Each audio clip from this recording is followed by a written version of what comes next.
In this video, I'm gonna show you how to add emojis to your story in Facebook.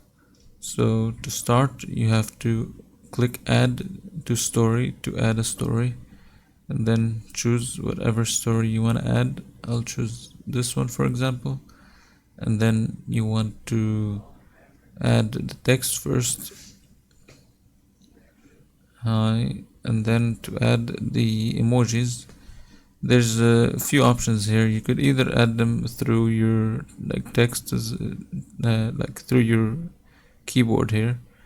As you can see, you could add them through here, or you could add them over here. There's this option. So if you click on here, if you click here, you'll notice there's also emojis here, but here they are more of animation emojis. So if you place this one, you'll notice this is more of an animated emojis.